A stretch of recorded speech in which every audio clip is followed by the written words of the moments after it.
안녕하세요. 건강한 투자자 건투 갱구닷 박경구입니다. 자, 오늘 두 번째 영상을 찍게 됐는데요.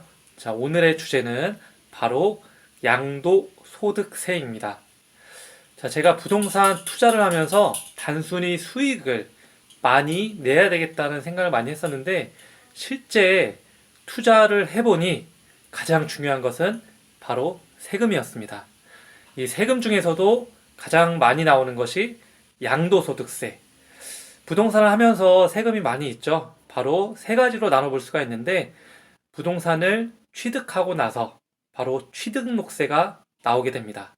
그 다음에 두 번째는 부동산을 보유하게 됐을 때 부동산에 대한 소득세, 재산세, 이런 세금들이 있고요. 가장 마지막에 부동산을 팔았을 때 내가 차익에 대한 부분을 내는 양도소득세가 있습니다. 이 양도소득세가 실제 내보면 굉장히 큰 금액을 차지하게 됩니다.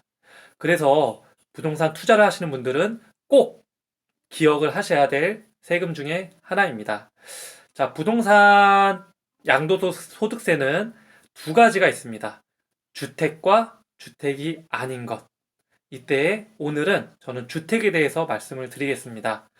자, 주택일 때에는 1년 기간을 생각하시면 되겠습니다.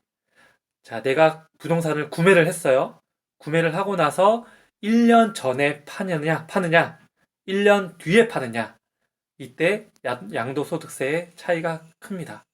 자, 그럼 첫 번째, 1년 이내에 팔았을 때에는 그 양도 차익에 대해서 세금을 40%를 납부를 하게 되어 있습니다. 만약 1,000만 원, 예를 들면 2천만 원으로 할게요. 2천만 원의 차익이 발생이 됐을 때 그냥 순수하게 계산을 하게 되면 40%는 얼마죠? 800만 원에 대한 세금이 나온다는 얘기입니다. 이게 끝이 아닙니다. 자, 바로 주민세 10%까지 더하게 되죠. 그러면 880만 원의 세금을 내게 돼 있습니다. 자, 그래서 부동산은 단기간에 시세 차익보다는 최소 1년 이상 보유를 하는 게 가장 좋은데요. 1년 이후에 팔았을 때, 그럼 과연 이 양도소득세가 얼마나 줄어들게 될지 궁금하시죠? 바로 계산을 해드리겠습니다.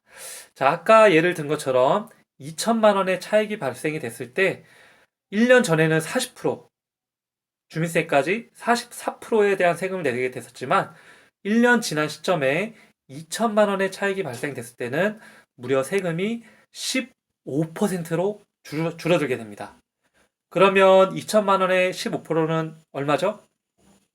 바로 300만 원입니다. 그 전에 800만 원의 양도세가 1년만 지났을 때 300만 원으로 무려 500만 원의 절세 효과를 볼 수가 있습니다. 자, 그리고 양도소득세에는 기본세액공제를 해주죠. 얼마인지 다들 아시죠? 250만 원의 기본세액 공제를 해주고 있습니다. 여기에 플러스로 필요경비를 꼭 챙겨야 하는데요. 필요경비라고 하는 거는 예를 들면 샤시를 교체했다든지, 그리고 취등록세, 그리고 법무사 수수료 등 굉장히 많은 필요경비를 차감을 할 수가 있는데요.